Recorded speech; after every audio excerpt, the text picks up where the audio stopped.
Sa nakaraan nating video, bumalik si Ming sa Red Sun Sect at natagpuan doon si Hao Yan na napapalibutan ng maraming makapangyarihang tao, kasama niya ang maraming masters kabilang si Master Ouyang. Sa harapan ni Ming diretsahang sinabi ni Ouyang na ayon sa utos ng Young Marquis wawasaki nila ang Yan State at gagawing isang county sa ilalim ng Qinglong Dynasty. Dagdag pa rito si Hao Yan ang itatalaga bilang sheriff ng bagong Yan County. Nagulat si Ming sa narinig at inisip kung talagang magiging sheriff si Hao Yan. Agad namang lumapit si Hao Yan kay Ming at ipinaalam sa kanya na mula ngayon ang Yan State ay tuluyan ang mawawala, wala na itong magiging emperor kundi isang county na lamang at siya ang magiging sheriff nito. Samantala ipinaliwanag ni Ouyang sa lahat na ang Young Marquis mismo ang nag-utos na sundin ang lahat ng utos ni Sheriff Hao Yan. Dagdag pa rito sa loob ng 3 araw opisyal nang iaanunsyo ng pamilya ng Marquis ang pagbuwag sa Yan State at ang pagbago nito bilang isang county. Dahil dito kinakailangang ayusin agad ang lahat ng mga suliranin sa loob ng teritoryo. Si Hao Yan na labis na natatakot ay lumapit kay Ming at nagsabi na hindi niya alam kung ano ang kanyang gagawin.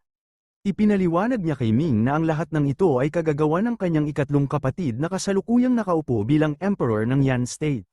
Kasama rin ng kanyang kapatid ang Huang family at ilang malalakas na pamilya ng bronze rank. Dahil dito hindi siya direktang pumunta sa palasyo, sa halip ay dumiretso siya kay Ming upang humingi ng tulong. Tahimik na pinakinggan nito ni Ming, iniisip na inaasahan ng batang ito ang kanyang tulong kahit na may mga Dominator-level masters na pumoprotekta sa kanya. Ngunit bago pa siya makapagpas siya isang telepathic na mensahe mula sa kanilang chief ang umalingaw-ngaw sa kanyang isipan. Inuutusan siyang sabihin kay Hao Yan na susuportahan siya ng Red Sun Sect.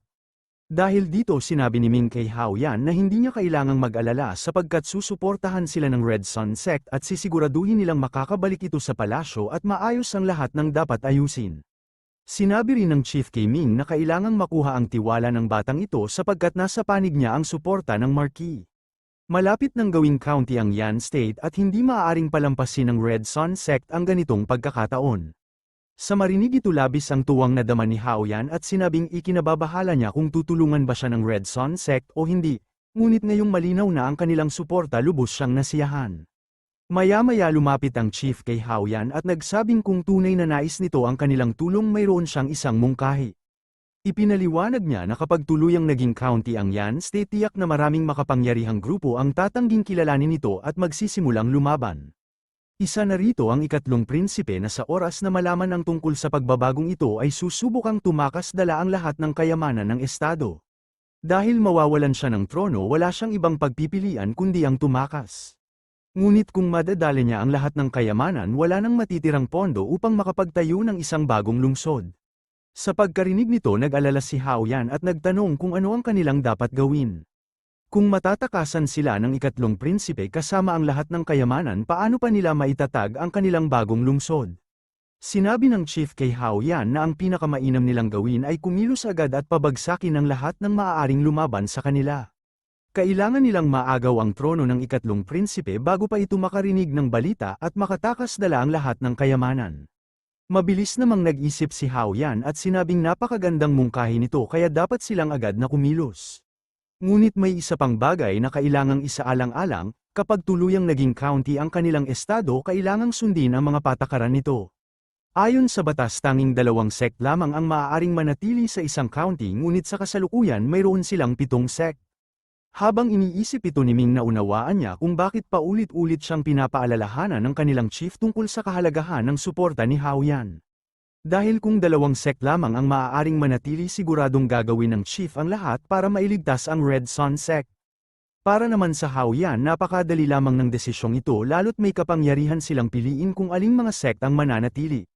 Napaisip si Ming at inalala na may 340 milyong katao sa estado ng Yan at ang lahat ng yamang nakukuha mula sa kanila ay nahahati sa 7 sect.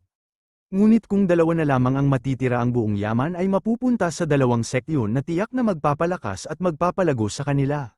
Dahil dito sigurado siyang nais ng kanilang master na ang Red Sun Sect ay mapabilang sa 2 sect na mananatili. Tinanong ni Hao Yan kung alin sa mga sect ang dapat nilang itira at alin ang mawawala. Sinagot naman siya ng chief na bagamat ang kanilang sect na Red Sun ay nasa ika-9 na antas, mayroon silang sapat na lakas upang mabilis na umangat at umabot sa ika-5 na antas. Dahil dito dapat silang mapabilang sa 2 sect na mananatili. Bilang pangalawang sect iminungkahi niyang piliin ang Tianyi sect na matagal nang tinatangkilik ng royal family ng Yan State. Ipinaliwanag din niya na ang 5 sect na matitira ay hindi ganap na mawawasak. Sa halip mawawala lamang ang kanilang pangalan ngunit maaari silang sumanib sa alinman sa 2 natitirang sect. Ang kanilang mga disciple ay magiging bahagi ng alinmang sect ang kanilang pipiliin kaya't sa teknikal na aspeto hindi sila tuluyang mawawala. Ngumiti ng bahagya ang chief matapos ang usapan iniisip na kung sasapi sa kanila ang mga disciple mula sa ibang mga sect tiyak na mas lalakas ang kanilang puwersa, hindi magtatagal makakamit nila ang ika-4 na antas ng ranggo.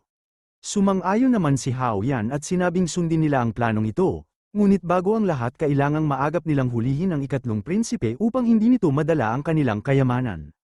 Samantala nang marinig ni Xiao Jiren ang kanilang pinag-usapan agad siyang bumalik sa kanilang bahay at ipinaalam ito sa kanyang ama. Tinanong siya ng kanyang ama kung sigurado siya sa lahat ng kanyang narinig. Sagot naman ni Xiao Ji na totoo ang lahat ng kanyang sinabi at mismong nakita niya ang batang yon. Upang salubungin ng batang yon ang Grand Elder ng Red Sun Sect mismo ang nagtungo. Nangangahulugan nito na siya si Hao Yan ang nawawalang prinsipe ng Yan State at hindi lang siya ang dumating, kasama niya ang maraming makapangyarihang tao. Sinabi ni Xiao Jiren sa kanyang ama na hindi niya inasahan na maglalakbay ito ng malayo patungong estado ng Dongqi at pagkatapos ay babalik kasama ang tulong ng batang Marquis. Sa sitwasyong ito alam niyang hindi nila kakayanin na lumaban ng mag-isa lalo na ngayong narinig niya na ang Yan State ay gagawing isang county, dahil dito iminungkahi niyang dapat ding sumali ang pamilya Huang. Sa mismong sandaling yun bumukas ang pinto at pumasok ang isang elder mula sa pamilya Huang na tatawang lumapit kay Yuan Ren. Sinabi nito na balak din niyang talakayin ang parehong bagay dahil narinig rin niya ang balita. Matapos magtagpo sinabi ni Yuan Ren na dapat nilang kalimutan muna ang kani-kanyang personal na interes at unahin kung paano sila makakalabas sa sitwasyong ito. Tugon ni Master Huang ngayong nakabalik na si Hao Yan alam niya na ang unang hakbang nito ay agawin ang trono mula sa 3 prinsipe upang makuha ang kabang yaman. Samantala sinabi ni Master Huang na marami silang mga tao sa loob mismo ng palasyo ng imperial at maaari nilang gamitin ang mga ito upang mapatay si Hao Yan. Kinabukasan sa pangunahing hall ng palasyo nakaupo na ang 3 prinsipe na ngayon ay opisyal ng naging emperor. Isang ministro ang lumapit sa kanya at nagulat ng isang mahalagang balita, may isang espiya nila ang nakakita sa Crown Prince sa labas ng Red Sun Sect. Biglang natigilan ang 3 prinsipe at napaiyak. Mariin niyang itinanggi ang balita sinasabing nagkamali lang ang espiya dahil nakita nitong namatay mismo ang kanyang kapatid. Naalala niya ang matinding dalamhati nito nang mamatay ang kanilang ama hanggang sa mawalan ito ng lakas at tuluyang pumanaw. Gayunpaman sa kabila ng kanyang panlabas na pag-iyak lihim siyang tumatawa sa kanyang isipan.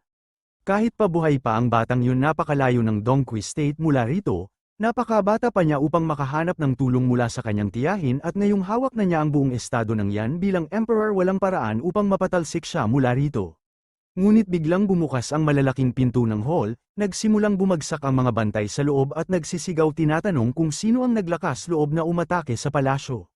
Napuno ng kaguluhan ng paligid at sa parehong oras dumating ang lahat ng mga master ng Red Sun Sect. Kasama nila si Master Biaofo at ang kanyang pangkat tumayo silang matatag sa harapan. Kasunod nito bumukas ang pangunahing pinto at isang lumilipad na sedan ang pumasok sa loob. Nang huminto ito isang individual ang lumabas mula rito, si Hao Yan mismo, kasama niya si Ming pati na rin ang 2 Dominator Masters. Labis na nagulat ang mga ministro ng 3 prinsipe nang makita ang kanilang dating Crown Prince na buhay at higit pa rito napapalibutan ng maraming Grand Masters at Dominator level Masters. Sa kanilang pagkagulat na pagtanto nilang hindi lang sila kailangang harapin ang isang prinsipe na muling bumalik kundi pati na rin ang mga makapangyarihang mandirigma na kasama niya. Sa pagdating ni Hao Yan kasama ang mga makapangyarihang tauhan labis na natakot ang 3 prinsipe.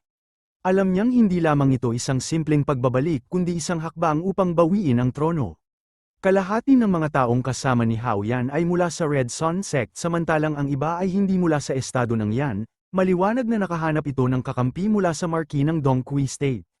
Sa kagustuhang pigilan ng sitwasyon mabilis niyang iniutos sa mga bantay na paalisin ang mga dumating. Gayunman bago pa sila makalapit agad na pinalabas ni Master Uyang ang kanyang kapangyarihan. Dahil sa kanyang lakas bilang isang Dominator level Master na paralisa sa takot ang mga bantay at hindi nagawang sumugod. Sa kabila ng sitwasyon pilit pa ring pinanindigan ng ikatlong prinsipe na hindi siya natatakot sa pagbabalik ng kanyang kapatid anuman ang mga dalang kakampi nito. Ipinahayag niyang hindi niya basta-basta isusuko ang trono anuman ang mangyari.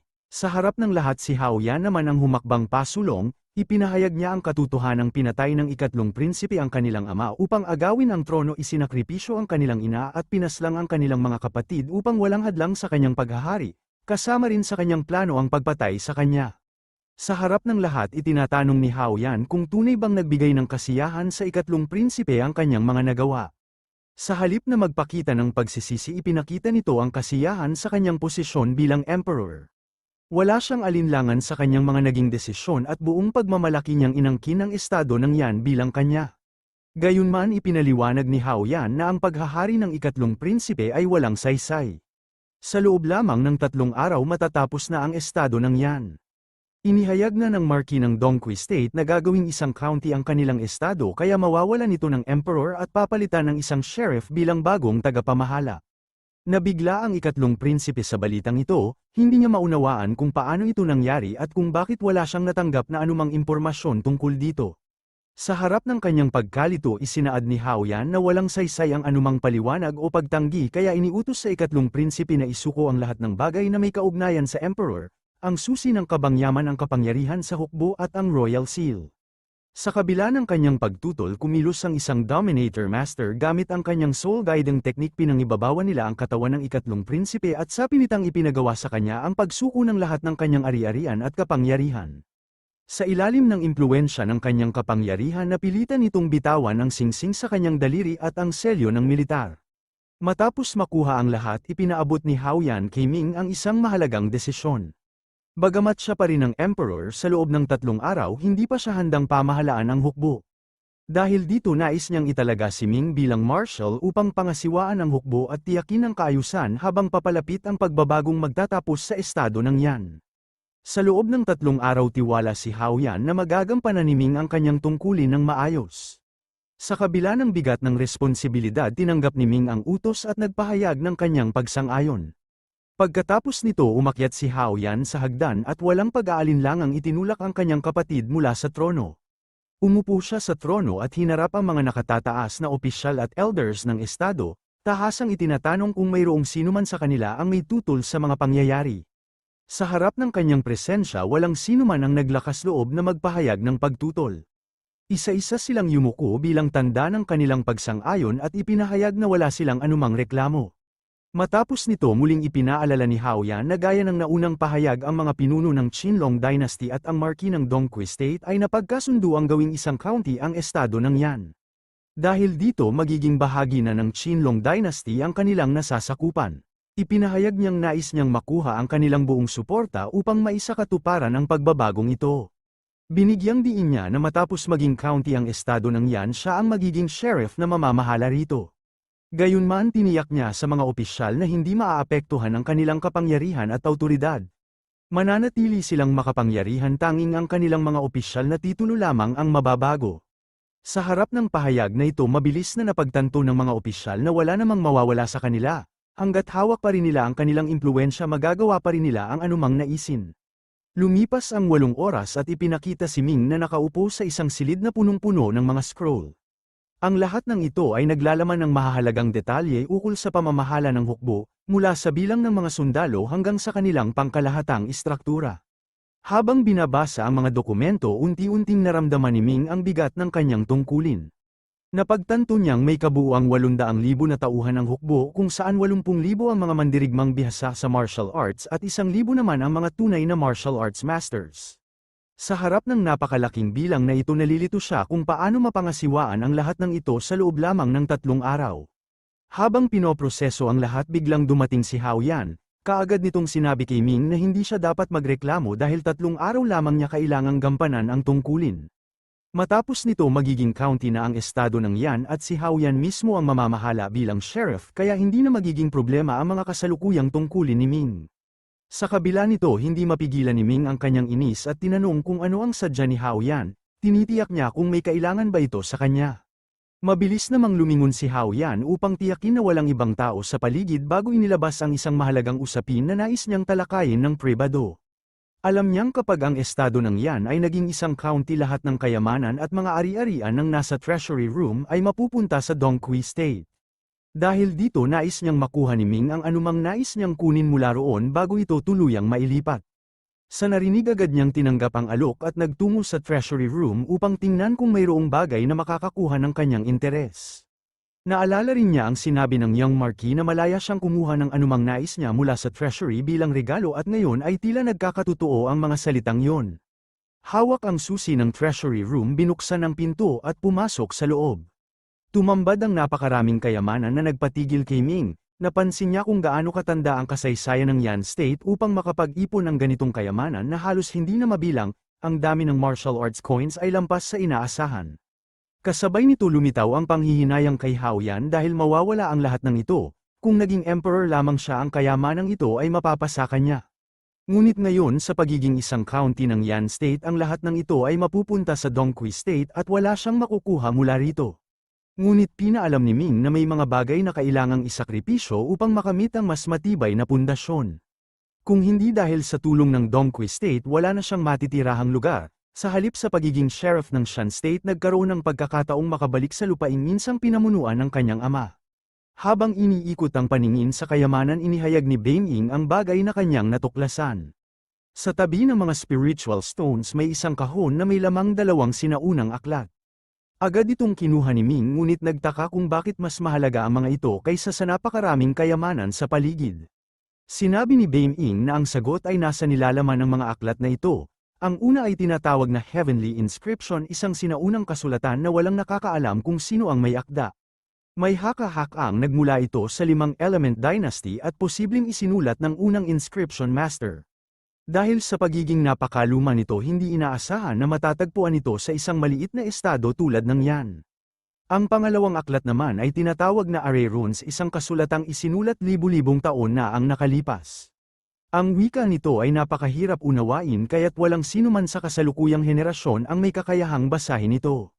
Ayon kay Beiming, kung maisaulo at maisasagawa ng maayos ni Ming ang mga teknik na nakasaad sa 2 aklat na ito, tiyak na darating ang araw na magiging mahusay siyang array master. Ngunit isang bagay ang hindi maintindihan ni Ming, kung tunay ngang sinauna at makapangyarihan ang mga kasulatang ito, paano at bakit lamang ito itinapon na parang walang halaga?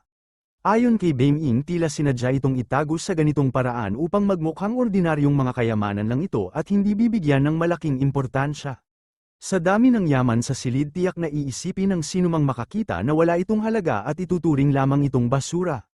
Samantala inisip ni Ming na marahil alam ng dating emperor ang tungkol sa 2 aklat na ito. Kaya't sinadya nitong ilagay ang mga ito sa pagitan ng mga espiritual na bato upang magmukhang wala itong halaga. Sa ganitong paraan, kung may ibang makakita rito, iisipin nilang ito ay karaniwang basura lamang at hindi magbibigay ng pansin. Gayunpaman, inihayag ni Beiming na posibleng walang kaalaman ang royal family tungkol sa 2 aklat na ito. Dahil sa kanilang kahangalan, marahil ay hindi nila alam kung paano basahin ang mga ito, kaya't tinuring na lamang nila itong walang halaga at isinama sa iba pang kayamanan. Maaaring hindi man lang nila nalaman kung anong klaseng aklat ang nasa kanilang pag-aari. Lumapit si Haoyan at tinanong si Ming kung bakit niya pinili ang 2 tila walang kwentang aklat sa halip na kumuha ng mas mahalagang kayamanan. Sa dami ng yaman sa silid, nagtataka siya kung ano ang silbi ng 2 lumang aklat na yon. Ngunit walang pag-aalinlangan si Ming at sinabi niyang wala siyang interes sa kayamanan. Ang tanging nais lamang niya ay ang 2 aklat ng martial arts, kaya't pinili niyang kunin ang mga ito. Idiniin din niya na ang natitirang kayamanan ay maaaring kunin ni Haoyan dahil tiyak na kakailanganin nito ang malaking halaga para sa pagtatayo ng bagong county. Matapos kunin ang kanyang nais, iminungkahi ni Ming na umalis na sila. Pagkalabas sa pangunahing pinto, isinara ito ni Haoyan at muling pinaalalahanan si Ming. Sinabi niyang binigyan niya ito ng pagkakataong pumili ng kahit anong kayamanan, kaya't wala na itong pagkakataong magbago ng isip sa hinaharap. Dagdag pa niya, huwag nang sabihin balang araw na hindi siya nagbigay ng pabuya sa tulong ni Ming. Ngunit sagot ni Ming, dapat na niyang tigilan ng pagbibiro. Kung uulitin pa niya ito, maaaring uubusin niya ang lahat ng kayamanan nito, at natawa si Haoyan sa narinig. Samantala isang babala ang ibinigay ni Beiming na tila may paparating na kalaban.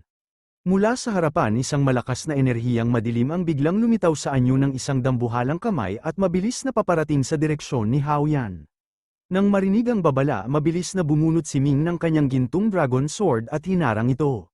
Subalit napakalakas ng atake at dama ni Ming ang bigat nito sa kanyang mga kamay. Habang pinoproseso ang nangyari na pagtanto ni Ming, isang martial arts master ang nasa harapan nila. Sa loob ng mga damuhan, 4 hanggang 5 individual ang nakamasid sa kanya. Isa sa kanila ang nagsabi na tila isa lamang siyang karaniwang mandirigma na nasa warrior level, ngunit paano kinaya ng binatang ito ang kanyang atake.